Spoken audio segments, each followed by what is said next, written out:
Hello, this is Mike Russell from musicradiocreative.com. You know, I often get asked, Mike, how do you make a radio sweeper, a DJ drop, or a podcast ID? So I thought in this video, I will show you exactly how I put together a sweeper. Let's take a look at this multi-track session. In this video, I'm going to show you everything from the decision-making process on what sound effects to use, how to match the voice with those sound effects, and what vocal effects to use too. So, let's take a listen to this sweeper. It's for a good friend of mine, Nick Suberling's podcast, Start Talking and Recording Today, which you can check out right now at startpodcastingnow.com. Let's listen to that sweeper in its entirety. START. Start Talking and Recording Today. Making podcasting a success. There are multiple sound effects and vocal effects in that sweep, so let's break it down and have a look. First of all, I'm going to carbon copy all the sound effects that I chose to use, and then I'll drag in separately my voiceover, so you can have a listen. First of all, listen to how I delivered the voiceover on its own. START. Start talking and recording today. Making podcasting a success. Making podcasting a success. Notice I delivered the last line twice. It'll become apparent why I did that at the end of this video.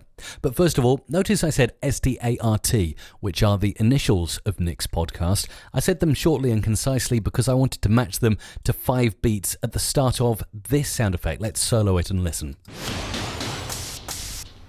Okay, you get the idea of what I was trying to do there. So I simply take those letters and pull them over here. And then what I wanted to do is match each letter, as you can see here, up to a beat. Now, in this case, this letter's a little bit too long, so I'm going to time stretch just that letter, the letter S. Then I'm going to bring T in, and I'm going to time stretch that down. And I'm also going to take A, pull that in now to match up with the beat, time stretch it down a little bit, R, pop that in there, and then T. And again, let's solo those 2 tracks and listen to them. START. Now, after that, I wanted to transition into the name of the podcast, and I've put a few beeps in after that because I thought that would be a nice transition. Listen to how it sounds in context. START. Now I need to pull in the next line, which is this one here, Start Talking. And this is on my process track. As you can see here, I'm using Dynamics Processing, Graphic Equalizer, and Studio Reverb, which I show you how to do in a previous tutorial of mine, my secret sauce for radio imaging. Now let's drag that voice in and have a listen before the next sound effect comes in here. START. Start talking. And that's my next sound effect there. I wanted it to be a kind of dial tone retro sound effect, as on this track, track 4, I've put in my secret sauce, but also the parametric equalizer is set to the preset old time radio, as I wanted to add a certain filter to the next part. I even delivered it in a slightly nostalgic voiceover delivery too. So let's have a listen to it now up until this point. START.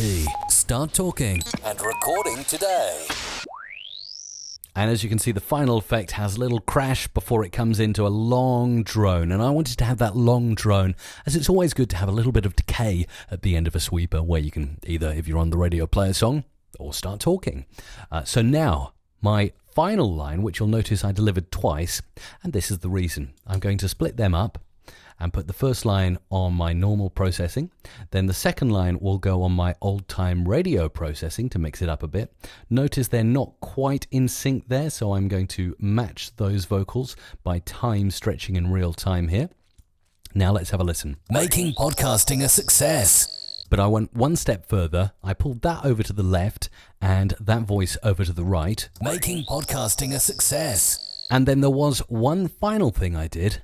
I actually pitched down that phrase. Making podcasting a success. Saved it as a new file. I'm going to pull that into the multi-track session now to the last track there, track 6, which I have also put a little tiny bit of echo on at the end so that it decays nicely. Have a listen. Making podcasting a success. And there's the decay at the end, but I am going to bring down in volume all of those lines as they're considerably louder than the first lines in the sweep. And now let's have a listen to that podcast ID in its entirety. START. Start talking and recording today. Making podcasting a success. I hope that's given you a short overview of exactly how I would put together a podcast idea in this case. If you have any questions, feel free to post them in the comments below this video. I'm Mike Russell from musicradiocreative.com.